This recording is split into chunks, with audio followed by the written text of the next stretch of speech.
नमस्कार। आज हम एक बेहद ही दिलचस्प और गहरे विषय पर चर्चा करने वाले हैं। आज का हमारा फोकस है भगवान महावीर का जीवन और उनका दर्शन। हम अक्सर इन ऐतिहासिक शिक्षाओं के बारे में सुनते हैं, लेकिन आज हम जैन धर्म के उन गूढ़ रहस्यों को बिल्कुल करीब से समझेंगे। तो चलिए बिना किसी देरी के सीधे शुरू करते हैं। तो चलिए इसमें गहराई से उतरते हैं। ये जो एक बहुत ही शानदार ऐतिहासिक और दार्शनिक नक्शा हम देख रहे हैं, यही आज के हमारे इस विश्लेषण का मुख्य आधार है। इसमें भगवान महावीर के जन्म से लेकर उनकी ज्ञान प्राप्ति और जैन धर्म के पूरे विशाल साहित्य तक का सफर समेटा हुआ है। आज हम इसी पूरे सफर को टुकड़ों में बांटकर बारीकी से समझने वाले हैं। आज की हमारी इस चर्चा के कुछ प्रमुख पड़ाव होंगे। सबसे पहले हम जानेंगे भगवान महावीर के जीवन के बारे में, उसके बाद ज्ञान प्राप्ति का मार्ग, फिर बात करेंगे पंच महाव्रत की, त्रिरत्न सिद्धांत की, और अंत में जैन साहित्य और उनकी विरासत को समझेंगे। तो चलिए पहले भाग से शुरुआत करते हैं, भगवान महावीर का जीवन। अब उनके परिवार या जीवन के बारे में जानने से पहले एक बहुत ही महत्वपूर्ण शब्द समझना जरूरी है, और वो है तीर्थंकर। स्रोत सामग्री के अनुसार तीर्थंकर असल में एक अवतार पुरुष होते हैं, मतलब ऐसी महान आत्माएं जो अज्ञानता के अंधेरे को मिटाकर हमें सत्य का रास्ता दिखाती हैं। और भगवान महावीर इसी पवित्र परंपरा के 24वें और अंतिम तीर्थंकर माने गए हैं। ये बात अपने आप में उनकी असीम आध्यात्मिक अहमियत को दर्शाती है।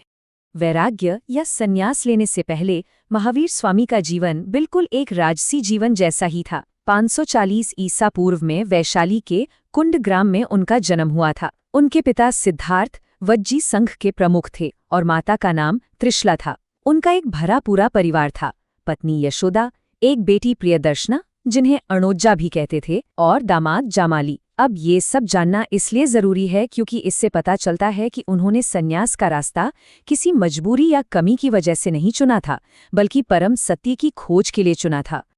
अब बढ़ते हैं हमारे दूसरे भाग की तरफ, ज्ञान प्राप्ति का मार्ग।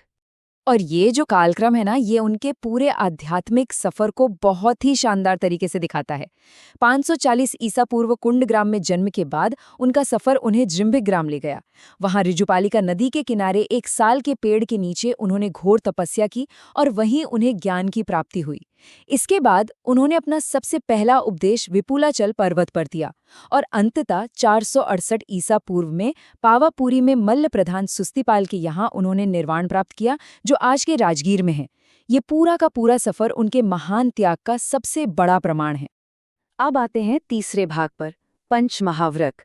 ये पंच महाव्रत असल में एक पूरे चक्र की तरह काम करते हैं। ये पांचों हैं: अहिंसा यानी मन, वचन और कर्म, किसी से भी जीव को चोट न पहुंचाना; सत्य, हमेशा सच बोलना; अस्तेय यानी चोरी न करना; ब्रह्मचर्य का पालन करना; और अपरिग्रह, जिसका सीधा सा मतलब है कि अनावश्यक चीजों को इकट्ठा न करना। सच कहूं तो ये सिर्फ 5 अलग अलग नियम नहीं है, बल्कि ये एक दूसरे से मजबूती से जुड़े हुए वो 5 स्तंभ हैं जिन पर जैन दर्शन की पूरी नींव टिकी हुई है। चलिए अब चौथे भाग पर नजर डालते हैं, त्रिरत्न यानी 3 रत्न। त्रिरत्न का ये जो पूरा फ्लो है, ये बहुत ही लॉजिकल है। ये सफर शुरू होता है सम्यक दर्शन से, यानी सही विश्वास या सही आस्था से। जब हमारी आस्था सही होती है तो वो हमें सम्यक ज्ञान की तरफ ले जाती है, और फिर अंत में यही सही ज्ञान परिणत होता है सम्यक आचरण में, यानी सही कर्म में।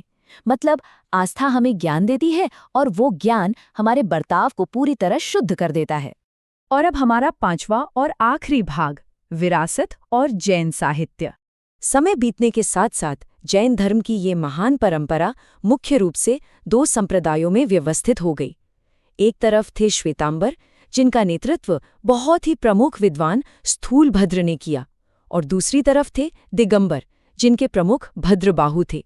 आपको बता दूं कि भद्रबाहु को संस्कृत में लिखे गए मशहूर कल्पसूत्र की रचना के लिए भी खास तौर पर जाना जाता है।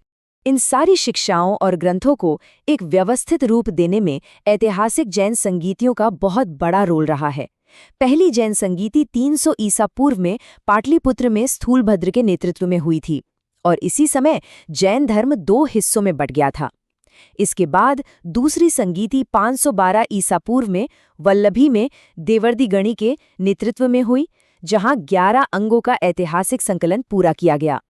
तो अहम बात यह है कि इन संगीतियों और सदियों की मेहनत के बाद जो जैन साहित्य बनकर तैयार हुआ, उसका दायरा सच में बहुत विशाल है।